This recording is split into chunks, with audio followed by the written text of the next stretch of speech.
Hello there, and welcome to 10-Minute OET. This is especially for you if all you've got to spare today is 10 minutes and you still want to do something to improve your English and boost your OET skills. We're going to focus on stroke symptoms today, and in these 10 minutes, we're going to do a very quick listening with a gap fill.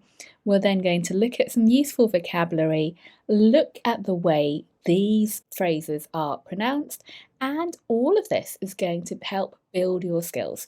So these are bits of vocabulary that you might hear in a listening test, you might read them, you might come across it in a role play. This is designed to generally just boost your language skills. My name is Sona, I'm your online OET tutor with Bose Learning, and I'm a premium preparation provider of the OET. Thank you very much for joining me today. What we're going to do is look at a public information advert by the NHS, and it's to alert people about stroke symptoms. And the way they want you to remember this is by acting fast.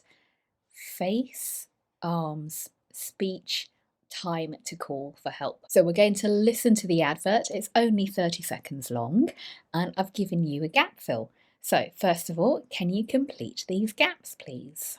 When a stroke strikes, the damage spreads like a fire in the brain. When you spot any single one of these signs, think and act fast. Face. Has it fallen on one side? Arms. Can they raise them? Speech. Is it slurred? Time. Even if you're not sure, call 999. The faster you act, the more of the person we save. Okay, here are the answers. When a stroke strikes, the damage spreads like a fire in the brain. When you spot any single one of these signs, think and act fast. Face. Has it fallen on one side? Arms. Can they raise them? Speech. Is it slurred? Time. Even if you're not sure, call 999. The faster you act, the more of the person we save.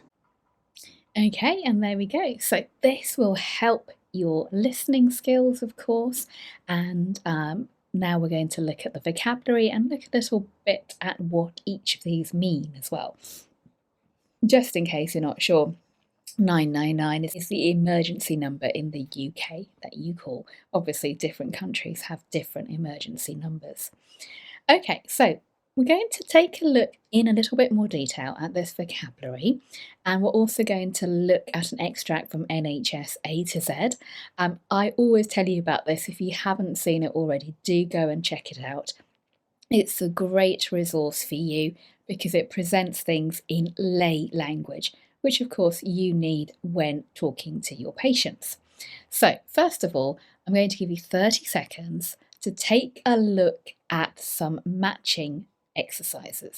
So we're going to look at the fast synonyms again: face, arms, speech, time. I'd like you to match them to some different vocabulary also connected to these symptoms.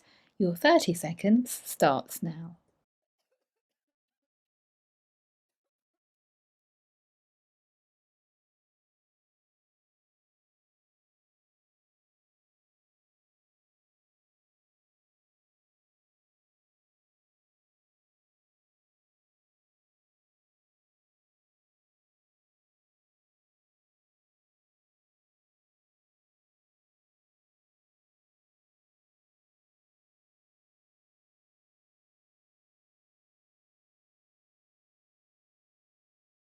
Okay, so here we go.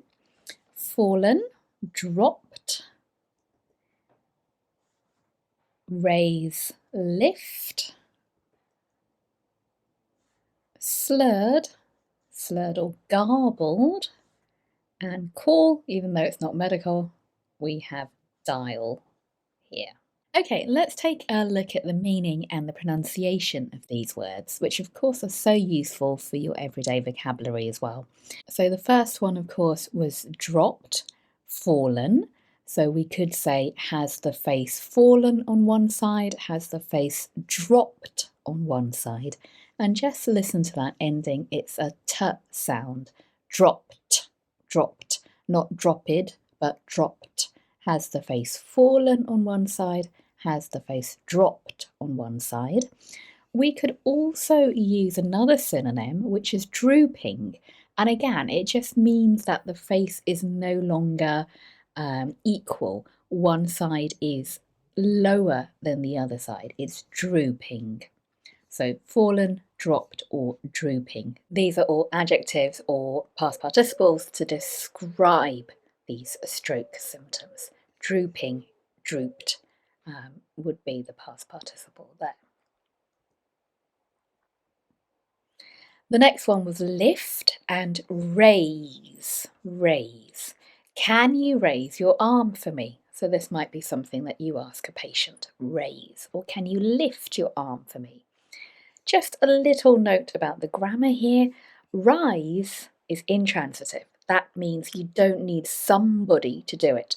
So the sun rises early in the morning. It does it by itself. It does it by magic. It rises in the morning.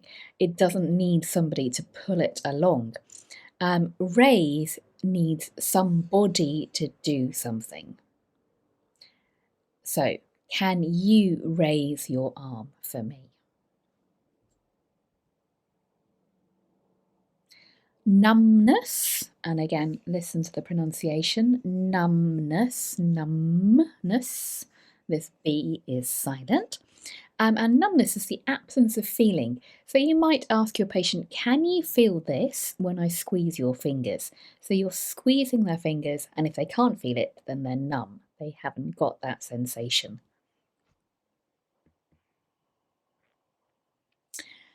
This was an interesting one. Slurred. So it's an sound. Slurred.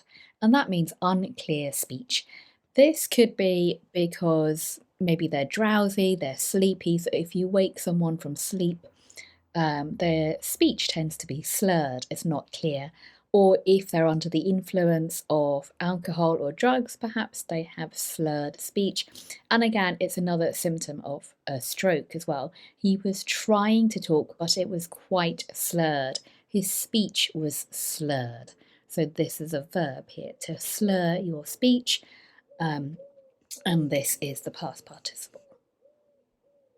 Slur is also a noun which has a totally different meaning, so don't get confused with that. That just means a negative comment. So just bear in mind that it does have another meaning, but we're looking at the verb here.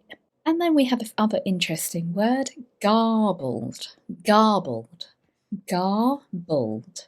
And that's when something doesn't make sense. So his speech was incoherent or garbled. I couldn't make out what he was saying. A little phrasal verb for you here. I couldn't understand what he was saying because it was quite garbled.